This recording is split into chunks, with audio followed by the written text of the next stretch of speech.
वहीं दिल्ली के जवाहरलाल नेहरू विश्वविद्यालय छात्र संघ यानी जेएनएसयू चुनाव के नतीजे घोषित कर दिए गए हैं। इस बार अध्यक्ष, उपाध्यक्ष और महासचिव पद पर यूनाइटेड लेफ्ट पैनल यानी आईसा डीएसएफ ने जीत दर्ज की है, जबकि संयुक्त सचिव का पद एबीवीपी के खाते में गया है। खास बात यह रही कि 10 साल बाद एबीवीपी ने संयुक्त सचिव पद पर जीत हासिल की है।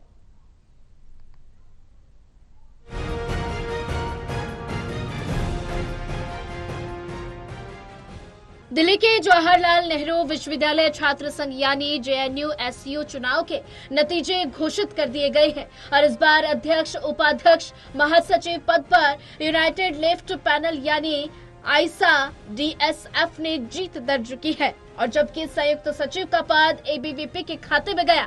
अध्यक्ष पद पर यूनाइटेड लेफ्ट पैनल के प्रत्याशी नीतीश कुमार ने 1702 वोट हासिल कर जीत दर्ज की है और जबकि एबीवीपी की शिखा स्वराज को 1430 वोट मिले। उपाध्यक्ष पद पर यूनाइटेड लेफ्ट की मनीषा ने 1150 वोटों से जीत दर्ज की और सचिव पद पर मुनेतहा फातिमा को 1520 वोट मिले और वहीं संयुक्त सचिव पद पर एबीवीपी के वैभव मीणा ने 1518 वोट हासिल कर बाजी मारी।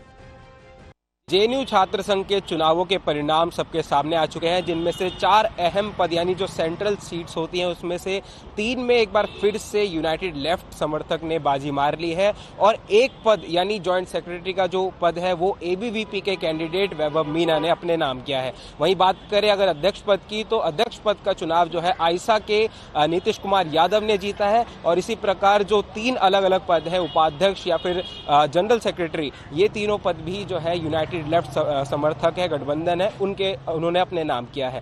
कड़ी सिक्योरिटी के बीच जेएनयू के चुनाव कराए गए थे और चुनाव में कई प्रकार के विवादित बयानबाजियां भी देखने को मिली। बात करें अगर कांग्रेस की, तो कांग्रेस की जो स्टूडेंट विंग है एनएसयूआई, वो जेएनयू के छात्र संघ चुनाव में अपनी जीत हासिल करने में नाकाम रही।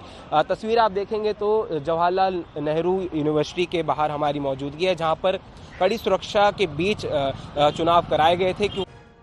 जेएनयू छात्र संघ चुनाव में एशिया के नीतीश कुमार यादव अध्यक्ष पद का चुनाव जीतने के बाद काफी खुश नजर आए। इस दौरान उन्होंने कहा कि उस सरकार के खिलाफ जनादेश की जीत है जो कैंपस के नष्ट करने की कोशिश कर रही है और ये मौजूदा सरकार की नीतियों के खिलाफ जनादेश है। हम देख रहे हैं कि कैसे जेएनयू में फंड में कटौती की जा रही है और बुनियादी ढांचे को बर्बाद किया जा रहा है।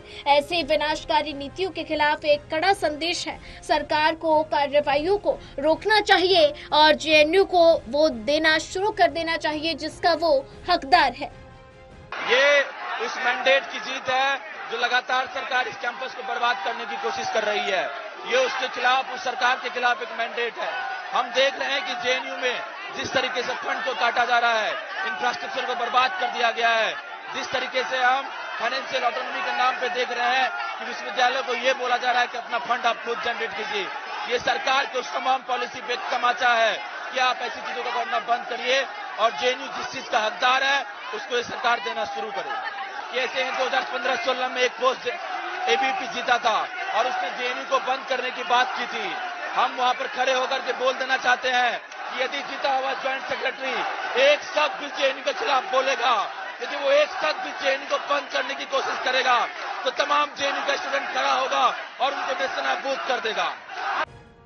बहरहाल इस बार यूनाइटेड लेफ्ट पैनल में आईसा और डीएसएफ के साथ लड़े 3 सीटों पर जीत दर्ज की गई है।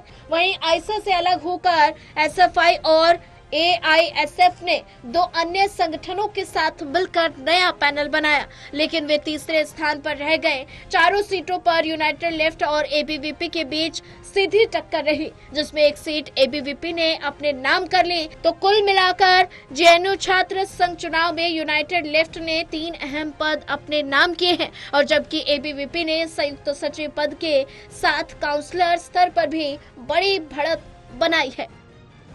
टोटल टीवी के लिए दिल्ली से विशाल सिंह की रिपोर्ट।